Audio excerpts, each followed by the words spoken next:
إن الحمد لله نحمده ونستعينه ونستغفره ونستهديه ونعوذ بالله من شرور أنفسنا وسيئات أعمالنا من يهده الله فلا مضل له ومن يضلل فلا هادي له أشهد أن لا إله إلا الله وحده لا شريك له وأن محمدا عبده ورسوله قال الله عز وجل يا أيها الناس اتقوا ربكم الذي خلقكم من نفس واحدة وخلق منها زوجها وبث منهما رجالا كثيرا ونساء واتقوا الله الذي تساءلون به والأرحام إن الله كان عليكم رقيبا وقال تبارك وتعالى يا أيها الذين آمنوا اتقوا الله وقولوا قولا سديدا يصلح لكم أعمالكم ويغفر لكم ذنوبكم ومن يطع الله ورسوله فقد فاز فوزا عظيما وقال تبارك وتعالى يا أيها الذين آمنوا اتقوا الله حق تقاته ولا تموتن إلا وأنتم مسلمون أما بعد فإن خير الحديث كتاب الله وخير الهدي هدي محمد صلى الله عليه وسلم وشر الأمور محدثاتها وكل محدثة بدعة وكل بدعة ضلالة وكل ضلالة في النار. Ikhwat sekalian, akhwat fillah, kali ini kita membahas hal yang sering menimpa kita, hal yang sering dialami oleh kaum muslimin ketika menghadapi Salatul Id atau Hari Raya Idul Fitri atau Al-Adha, kebetulan pas hari Jumat. Apa yang harus dilakukan? Apakah cukup untuk sholat Id saja tanpa sholat Jumat? Kalau tidak mengikuti sholat Id, apakah tetap wajib melakukan sholat Jumat? Kalau seandainya dia tidak melakukan sholat Id dan sholat Jumat, apakah dia wajib untuk melakukan sholat zuhur? Atau bagaimana? Ini kita akan bahas, sehingga hal itu akan menjadi ilmu kita ketika kita menghadapi bila ada Idul Fitri dan Idul Adha, kebetulan pas hari Jumat. Kita perhatikan hadis dari Zaid ibnu Arqam. Zaid ibnu Arqam adalah sahabat Nabi yang mulia, yang melaporkan orang yang mengatakan, orang munafik yang mengatakan la yukhrijanna minhumul ini la yukhrijanna al-a'azzu minhal adhal. Ya. Orang-orang yang mulia akan mengusir dari Madinah orang-orang yang terhina. Maksudnya adalah siapa? Nabi Muhammad dan pengikutnya. Ini jelas ucapan Abdullah bin Salul, munafik. Akhirnya ucapan itu dilaporkan, disampaikan kepada Rasulullah. Ya Rasulullah, Abdullah ibnu Salul mengatakan, orang-orang yang mulia, yaitu pengikutnya Abdullah bin Salul, yaitu munafikun, akan mengusir dari Madinah orang-orang terhina, yaitu engkau dan para sahabat katanya. Itu siapa? Zaid ibnu Arqam. Dan beliaulah yang menegur al-goconya yang membunuh Husain ketika itu, mengulik-ngulik mulutnya. Ya, ketika dia dibunuh, dipenggal lehernya, kemudian kepala tersebut diserahkan kepada khalifah ketika itu. Ya, dicongkel-congkel mulutnya. Kata beliau, kata Zaid ibnu Arqam, sungguh kecil tindakan kalian. Bibirnya itu pernah menyentuh bibirnya Rasulullah SAW, karena Rasulullah sering menciumnya. Bahkan Rasulullah mengatakan kepada siapapun tentang Hasan dan Husain, huma rahainata, ya, dia adalah dua bunga semerbak wangiku. Ya. Jadi bunganya Rasulullah yang mengharumkan kehidupan Rasulullah, yang mengharumkan rumah tangga Rasulullah, yaitu Hasan Husain. Dialah yang menegurnya, yaitu siapa? Zaid ibnu Arqam.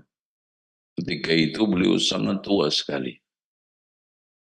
Akhirnya beliau meninggal wafat pada tahun 66 Hijriah. An Zaid ibnu Arqam, ya, radhiyallahu an qala صلى النبي صلى الله عليه وسلم العيد. Rasulullah SAW, ya, sallu ala nabi, ya. Rasulullah sallallahu alaihi wasallam salat Id. Berarti di sini Rasulullah dikisahkan oleh Zaid ibnu Arqam ketika itu salat Id.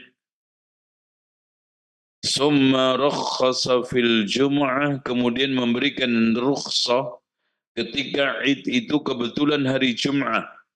Faqala, maka Rasulullah mengatakan, man syaa ayyusalliya falyusalli. Barang siapa yang ingin sholat Jum'ah, hendaknya sholat Jum'ah. Kalau tidak, enggak apa-apa. Karena ketika perintah digantungkan kepada masyiah, yaitu apa? Siapa yang ingin, siapa yang menghendaki, maka jatuhnya perintah itu adalah al-ibahah. Itu, ya. Yaitu apa? Mubah. Artinya seorang ketika sholat Id, ya, sudah sholat Idul Fitri atau Idul Adha, kebetulan hari itu adalah hari Jum'ah, maka boleh tidak sholat Jum'ah dan boleh sholat Jum'ah, dan itu lebih afdal. Ya. Tetapi hadirin sekalian, secara umum, bagi siapa saja yang tidak menunaikan sholat Jum'ah, maka tetap sholat duhur. Ya. Bukan berarti enggak sholat Jum'ah, enggak sholat duhur, tetap sholat duhur. Berapa sholatnya? 4 rakaat karena duhur. Ya. Hadis ini memang dipersoalkan oleh para ulama. Hadis ini dikeluarkan oleh khamsah illa Tirmidzi. Kalau bersama Tirmidzi berarti sittah. Kalau sittah itu siapa saja? Bukhari di dalam sahihnya, Muslim di dalam sahihnya, Abu Dawud di dalam sunannya, Tirmidzi di dalam sunannya, Nasa'i di dalam sunannya, Ibnu Majah di dalam sunannya. Ini sita. Ya, berarti kalau sekarang khamsah mana? Kalau sita tadi, kalau khamsah? Kalau khamsah itu istilah Imam Abu Dawud di dalam sunannya, Tirmidzi di dalam sunannya, dan Imam Nasa'i di dalam sunannya, Ibnu Majah di dalam sunannya, dan Imam Ahmad di dalam musnadnya. Jadi itu khamsah. Berarti kalau rawahul khamsah, rawahu Ahmad fi musnadihi, di dalam musnadnya. Rawahu Abu Dawud di dalam sunannya. Rawahu At-Tirmidzi di dalam sunannya. Rawahu An-Nasa'i di dalam sunannya. Ibnu Majah di dalam sunannya. Cuma di sini illa Tirmidzi berarti hadis ini tidak diriwayatkan oleh Imam At-Tirmidzi. Itu maksudnya. Wa sahhahahu Ibnu Khuzaimah. Ibnu Khuzaimah itu memiliki satu kitab hadis namanya As-Sahihul ini Al-Jami'us Sahih. Ya. Hadis ini disahihkan oleh Imam Ibnu Khuzaimah. Kenapa hadirin sekalian hadis ini diperdebatkan oleh para ulama? Karena di dalam sanadnya ada Iyas Ibnu Abi Ramlah. Dia ini dikatakan oleh para ulama majhul. Majhul itu tidak dikenal, imma tidak dikenal sebagai perawi hadis, imma tidak dikenal dia itu masyayikh-masyayikhnya. Ya. Dengan demikian, ini dikatakan oleh Imam Al-Hafidh di dalam takribnya seperti itu. Namun hadis ini dituturkan oleh Imam Ibnu Hibban di dalam siqahnya. Dan hadis ini juga memiliki syahid, di mana Abu Hurairah meriwayatkan hadis sepadan dengan hadis ini. Di mana Rasulullah SAW, beliau meriwayatkan dari Rasulullah qala, qad istama'a fi yaumikum hadha idan. Telah kumpul di harimu sekarang ini dua id, yaitu Idul Fitri sama id hari Jum'ah, id mingguan, hari raya mingguan. Faman syaa ajza'ahu minal Jum'ah. Barang siapa yang ingin salat Idul Fitri saja cukup untuk tidak salat Jum'ah. Wa inna mujammi'un, tapi kami tetap salat Jum'ah. Dari sini ikhwas sekalian, barang siapa yang sudah salat Id, Idnya kebetulan hari Jum'ah, maka dia tidak perlu untuk salat Jum'ah, kecuali imam. Adapun imam dianjurkan tetap mengadakan salat Jum'ah dan minimal 3 jamaah. Kenapa? Barangkali ada orang yang tidak salat Id. Kemudian akhirnya apa? Yang tidak salat Id wajib salat Jum'ah. Atau ada yang ingin salat Jum'ah secara apa? Tatawwu'an sunnah. Oleh karena itu, gugur hanya kepada jamaah secara umum, tetapi imam tetap wajib mengadakan salat Jum'ah. Karena Rasulullah mengatakan, inna mujammi'un. Nah, ini ada yang menarik. Tolong diperhatikan supaya nggak salah paham. Di sini Atha ibn Abi Rabah mengatakan siapa yang sudah sholat Id gugur dari sholat Jum'ah dan sholat Duhur. Ya, paham? Sudah bisa ditangkap?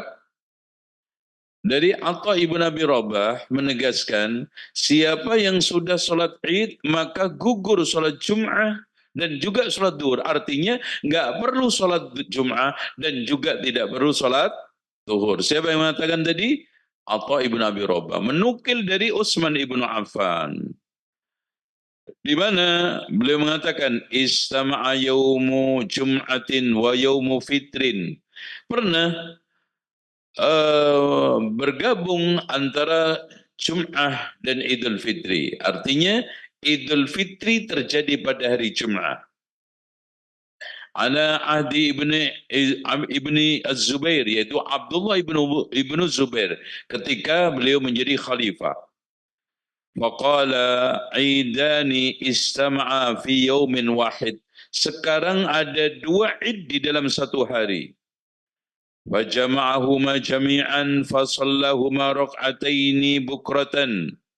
Utsman ibnu Affan, Abdullah ibnu Zubair salat 2 rakaat id, falam yazid alaihima, tidak menambahi daripada itu semuanya hatta shallal asra, sampai beliau salat asar. Begitu juga beliau menukil dari Utsman. Tetapi begini pertanyaannya. Kata Atha ibn Abi Rabah, pernah terjadi Idul Fitri itu kebetulan hari Jumat. Kami sholat bersama Abdullah ibn Zubair, sholat Id, paham? Kemudian kita tidak menemukan beliau sholat Jumat. Akhirnya kami sholat Jumat sendirian. Pertanyaannya, apakah Abdullah ibn Zubair tidak sholat Jumat? Atau mungkin beliau itu sholat duhur di rumah? Oleh karena itu, hadis ini masih debatable, masih diperdebatkan. Oleh karena itu, pendapat ini ya ingin kita tegaskan. Pendapat yang mengatakan siapa yang sudah sholat Id, kebetulan Id itu hari Jum'ah, gugur sholat Jum'ah dan duhur adalah pendapat yang lemah. Paham? Pendapat yang apa? Ghairu sahih, pendapat yang lemah. Karena apa? Bisa saja Abdullah ibn Zubair sholat, tapi di rumah, tidak di masjid, sholat duhur. Ya, wallahu a'lam bishawab. Dengan demikian, sekarang kita akan jelaskan sesuai dengan pendapat para ulama. Ya. Jadi di dalam hal ini para ulama berbeda pendapat. Satu, ya, kalau seandainya sekarang ada Idul Fitri kebetulan hari Jum'ah dan seorang tersebut telah sholat Id, maka gugur apa? Sholat Jum'ah. Tetapi tetap sholat duhur. Berapa? 4 rakaat. Sudah bisa ditangkap? Adapun yang menggugurkan sholat Jum'ah dan duhur, pendapat ini adalah pendapat apa? Lemah. Yaitu pendapat Atha ibn Abi Rabah yang mengambil dari pelaksanaan Abdullah ibn Zubair yang tadi belum terang banget. Kenapa? Bisa saja Abdullah ibn Zubair sholat duhurnya di rumah. Dia hanya mengatakan, Abdullah ibn Zubair kita tidak temukan sholat bersama kami di masjid. Akhirnya kami sholat Jum'ah sendirian. Jadi tidak menutupi kemungkinan beliau sholat di rumah. Ini dengan demikian pendapat yang pertama, barang siapa yang menemui Idul Fitri kebetulan pas hari Jum'ah dan dia sudah sholat Idul Fitri, maka gugur sholat Jum'ah. Tetapi tetap melaksanakan sholat duhur. Kenapa digugurkan ikhwas sekalian? Kenapa orang tersebut digugurkan untuk tidak sholat Jum'ah? Karena satu, antara sholat Jum'ah dengan Idul Fitri hampir mirip. Ada sholatnya 2 rakaat, ada khutbahnya. Cuma kalau Jumat, khutbah dulu baru sholat, kalau Id, sholat dulu baru khutbah. Kenapa?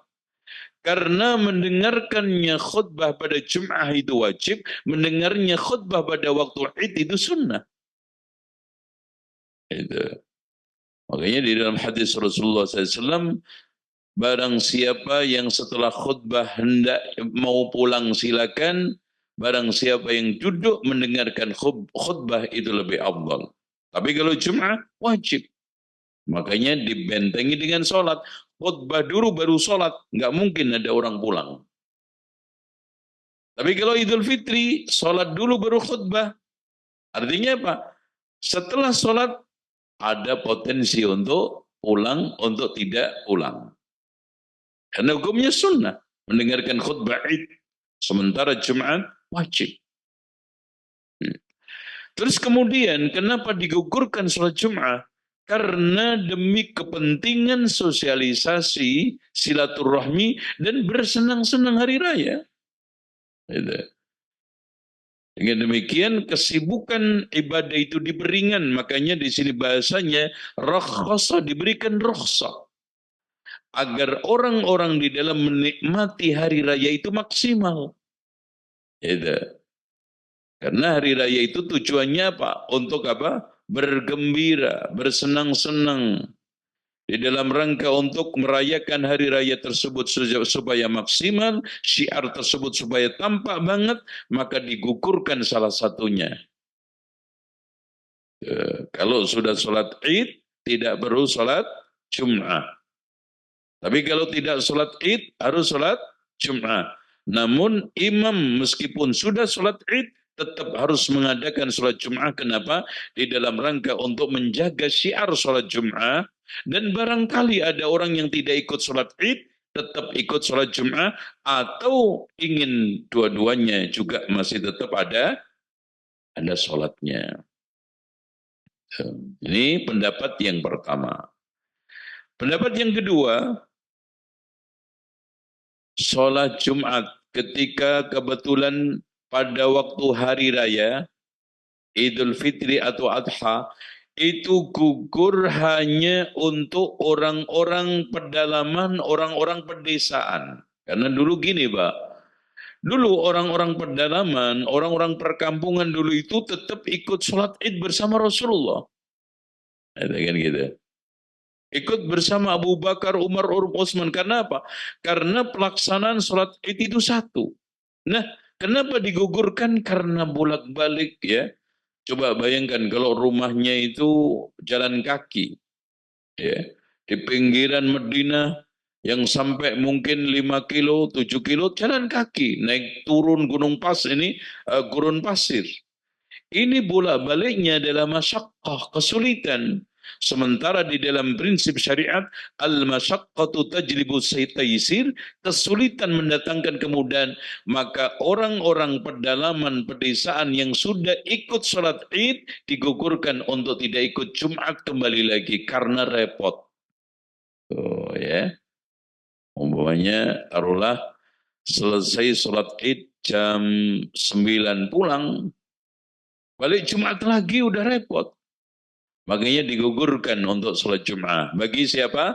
Bagi mereka yang tinggal di pelosok. Diawali di pinggiran kota. Adapun orang-orang yang tinggal di dekat tempat sholat. Orang-orang yang tinggal di perkotaan tetap sholat Jum'ah. Paham pendapat yang kedua? Jadi pendapat yang kedua, sholat Jum'ah itu hanya digugurkan bagi orang-orang yang sudah sholat id, sementara tempatnya itu di pinggiran kota, di pelosok, di perkampungan. Adapun orang-orang yang tinggal dekat masjid, orang-orang yang tinggal di perkotaan, tetap dianjurkan ketika sudah sholat id, tetap sholat apa? Jum'ah. Nah, pendapat yang ketiga, ini pendapat yang mengatakan bahwa tetap keduanya diwajibkan untuk atau dianjurkan untuk sholat. Sholat id itu beda, hukumnya sunnah. Sholat Jum'ah hukumnya wajib. Ini pendapatnya Imam Syafi'i, pendapatnya Ibnu Hazm, dan yang lainnya. Dan ini konsisten. Kalau Imam Syafi'i berpendapat gugur, repot Pak. Kenapa? Karena Imam Syafi'i mengatakan minimal jumlah jamaah Jumat berapa? 40. Kalau sekarang semuanya sudah sholat, imam menegakkan sholat jamaahnya cuma 3, nggak sah. Jamaahnya cuma 12, nggak sah. Harus 40. Makanya ini konsistensi daripada ulama. Imam Syafi'i menjaga itu. Sehingga Imam Syafi'i mengatakan, orang yang sudah sholat id tetap wajib sholat apa? Jum'ah. Kenapa? Karena masing-masing perintah, sementara hadis-hadis yang kaitannya tentang pengukuran sholat Jum'ah tadi bermasalah. Sementara perintah Allah untuk kita sholat Jum'ah apa? Ya ayyuhalladzina amanu idza nudiya lis-salati min yaumil jum'ati fas'au ila dzikrillah. Perintah. Dan hadis-hadis Rasulullah SAW, ya. Dari 3 pendapat ini, wallahu a'lam bishawab. Pendapat yang rajih yang kuat adalah pendapat yang mengatakan di dalam rangka untuk mengamalkan hadis ini meskipun ada kelemahannya tetapi bersama tawabi dan syawahidnya hadis ini menjadi kuat, hadis ini menjadi hasan. Akhirnya pendapat yang sahih yang rajih adalah orang yang sudah sholat Id digugurkan dari sholat Jum'ah meskipun dia tetap sholat zuhur. Adapun pendapat yang mengatakan bahwa siapa yang sudah sholat Id dan Id itu kebetulan hari Jum'ah, gugur sholat Jum'ah dan gugur sholat duhur, pendapat ini adalah pendapat lemah. Yang rajih, yang kuat, yang sahih berdasarkan dalil-dalil yang ada adalah orang yang sudah sholat Id, baik Idul Fitri atau Adha, gugur dari sholat Jum'ah saja. Adapun duhur, wajib dilaksanakan. Ini tentang masalah penjelasan hadis yang ada di Bulughul Maram. Wallahu a'lam bishawab. Sekarang kita buka tanya jawab. Nah Ustaz, jazakumullah khairan barakallahu fikum Ustaz atas materi yang telah disampaikan. Assalamualaikum Ustaz. Waalaikumsalam warahmatullahi wabarakatuh. Ustaz, kalau kita sudah sholat Idul Fitri, terus enggak diperbolehkan tidak sholat Jumat, di mana masjid itu juga memperlakukan hal yang sama, tidak melaksanakan sholat Jumat. Artinya kita sholat zuhurnya jamaah di masjid ya Ustaz, bukan di rumah. Artinya ada azan juga untuk panggilan sholatnya. Naam. Demikian Ustaz. Naam. Baik. Ya, terima kasih Abu Hildan atas pertanyaannya dan kepada Ustaz kami bisa untuk menjawab. Silakan Ustaz. Tolong diperhatikan sekali lagi supaya tidak salah dengar, salah paham, salah kesimpulan. Jadi siapa yang sudah sholat Id, baik Al-Fitri maupun Adha, dan kebetulan hari raya itu Jum'ah, maka barang siapa yang sudah sholat Id, gugur untuk tidak perlu melakukan sholat Jum'ah. Adapun imam tetap diwajibkan mengadakan sholat Jum'ah di masjid. Berarti masjidnya ada Jum'ah. Ya. Nah ini tadi pertanyaan gimana kalau masjidnya tidak dilaksanakan sholat Jum'ah. Maka dosa. Karena ini termasuk fardu kifayah. Dan ini merupakan satu kesalahan. Bagaimana Anda bisa melakukan sholat jamaah duhur, tidak bisa melakukan sholat jamaah Jum'ah. Harusnya yang ditegakkan apa? Jum'ahnya. Terus bagaimana dengan kondisi sholat duhur kita yang sudah sholat Id tidak mengikuti Jum'ah? Sholat di mana saja, termasuk di rumah. Karena ini rukhsah. Tolong dicamkan. Ini adalah rukhsah. Allah gugurkan, Rasulullah gugurkan dari sholat Jum'ah dan sekaligus jamaah. Seperti orang sakit yang digugurkan untuk tidak datang ke masjid. Musafir yang digugurkan dari Jum'ah dan jamaah. Makanya orang-orang musafir itu tidak wajib sholat Jum'ah dan juga jamaah. Seperti perempuan. Tidak wajib sholat Jum'ah dan juga jamaah. Meskipun andaikan di antara mereka ikut Jum'ah, sah tidak? Sah. Jamaah boleh enggak? Boleh. Cuman di sini wajib enggak? Itu loh. Paham tuh? Oke. Lagi silakan.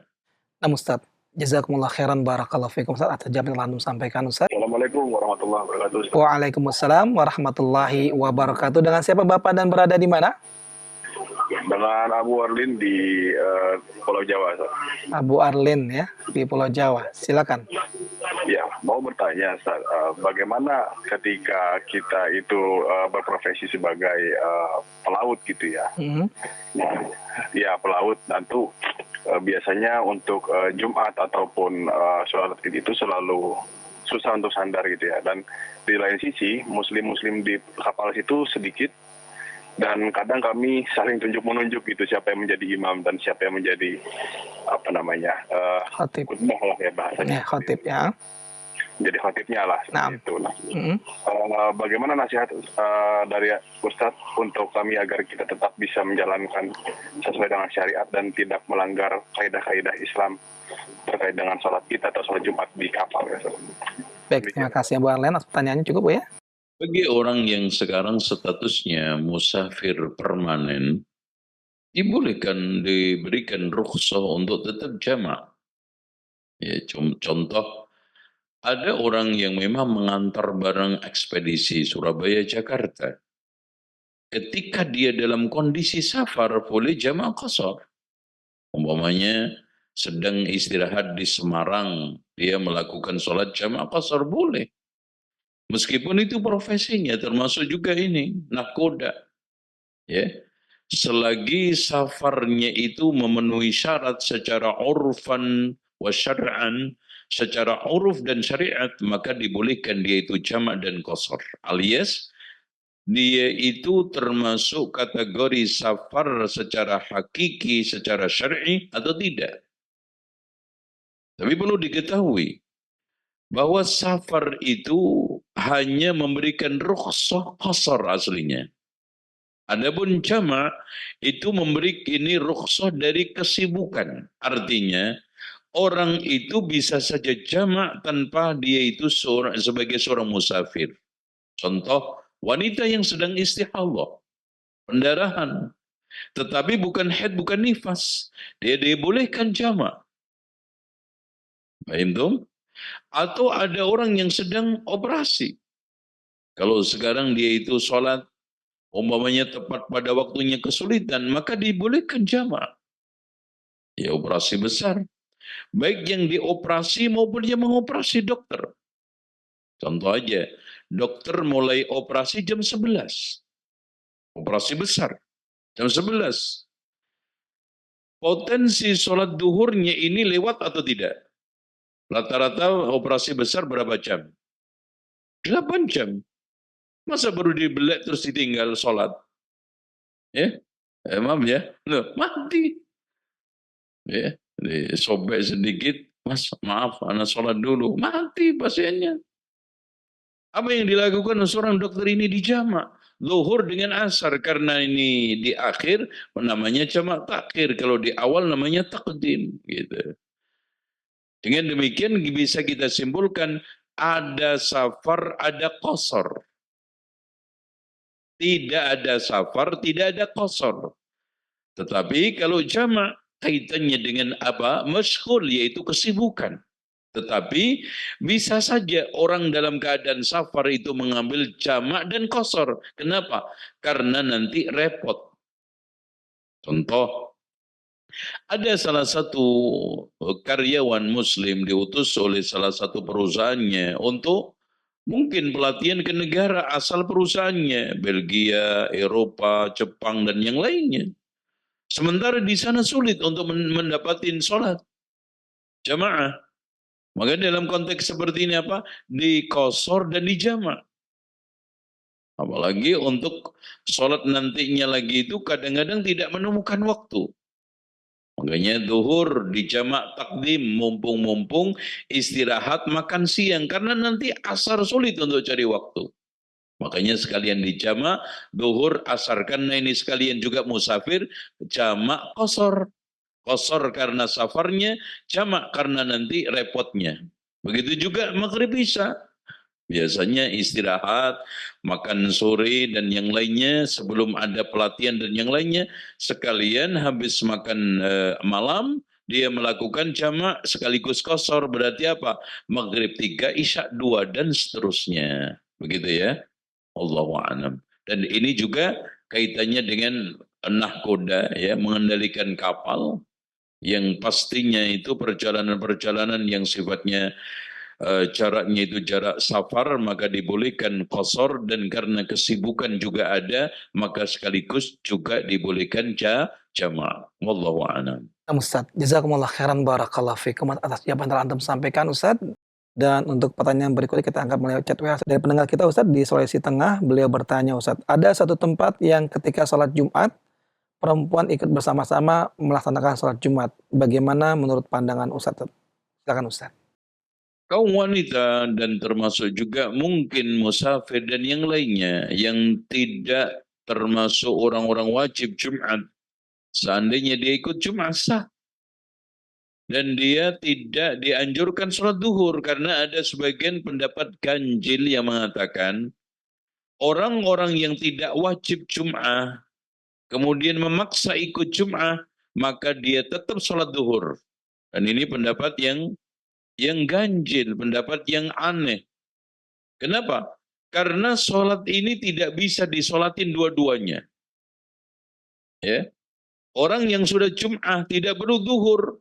Dan orang yang sudah duhur itu pasti mengganti karena tidak Jum'ah. Makanya ini saling mengganti badal. Makanya orang-orang yang sekarang ini tidak mengikuti Jum'ah, maka diganti dengan apa? Zuhur. Contoh tadi. Atau ada orang yang sekarang ini datang ke masjid, menemui imam sudah dalam keadaan tahiyatul masjid. Apa yang dia harus lakukan? Jadi sholat Jum'ah, masuk-masuk masjid, menemui imam dalam keadaan tahiyat terakhir, udah mau salam. Apa yang harus dia lakukan? Ikut, masuk, kemudian sholat apa? Sholat duhur. Karena dia tidak menemukan Jum'ah. Kenapa? Karena orang itu bisa dikatakan menemukan sholatul Jum'ah, minimal menemukan sholat 1 rakaat bersama imam. Dan orang itu dikatakan menemukan 1 rakaat kapan? Minimal bisa ruku bersama imam. Karena Ibrahim An-Nakhai mengatakan, man adrakar ruku'a ma'al imam faqad adraka shalah. Barang siapa yang menemukan ruku bersama imam, maka dia telah menemukan sholat. Berarti siapa aja yang masuk ke masjid sholat Jum'ah, menemukan imam dalam keadaan tahiyatul masjid, maka tahiyat akhir, dia dinyatakan tidak menemukan sholat Jum'ah dan pada akhirnya apa? Ganti dengan sholat duhur. Tapi kalau dia masuk masjid, menemukan imam masih rakaat terakhir, baca surat Al-Fatihah umpamanya, atau surat setelah Fatihah, atau menemukan bisa ngejar ruku sebelum imam itu bangkit, maka orang ini dinyatakan menemukan 1 rakaat dan pada akhirnya tinggal nambah berapa? 1 rakaat karena dia dinyatakan menemukan sholat Jumat. Paham tum? Oke. Ada lagi? Allah barakallahu fikum atas jawaban yang telah antum berikan Ustaz. Dan kembali kami angkat pertanyaan mulai chat Ustaz dari pendengar kita di Sambas, Kalimantan Barat Ustaz. Dengan Muhammad Ridho, beliau bertanya Ustaz, sahkah khutbah Jumat pada khutbah pertama hanya membaca rukun khutbah, duduk, dan khutbah kedua tidak membaca alhamdulillah, syahadat, wasiat taqwa Ustaz? Silakan Ustaz. Hadirin sekalian, ini ada khilafiyah di antara para ulama. Ya, kalau jumhurul ulama, khutbah itu harus mengandung minimal memuji Allah, kemudian salawat, kemudian syahadat. Karena di sana ada beberapa hadis Rasulullah SAW, ya di dalam khutbah itu tidak membaca salawat, maka terputus. Oleh karena itu, wallahu a'lam bishawab, hendaknya seorang khatib ketika khutbah pertama dan khutbah kedua menyebutkan apa? Pujian kepada Allah, hamdalah, kemudian syahadat, kemudian salawat. Tetapi menurut Imam Abu Hanifah, khutbah Jumat itu adalah nasihat, macam seperti nasihat yang lainnya. Maka menyebutkan salawat dan syahadat itu hanya sunnah. Berarti apa? Sah hukumnya. Oleh karena itu, apakah khutbah orang yang tidak menyebutkan itu batal? Tidak, cuma tidak sempurna gitu aja. Itu yang benar. Ya. Artinya sebaiknya seorang khatib itu ketika khutbah melengkapi khutbahnya dan tidak ada khutbah yang paling terbaik melainkan khutbah hajah yang telah disampaikan oleh Rasulullah SAW itu lebih selamat, itu lebih sempurna, itu mencakup seluruhnya insyaallah. Wallahu a'lam.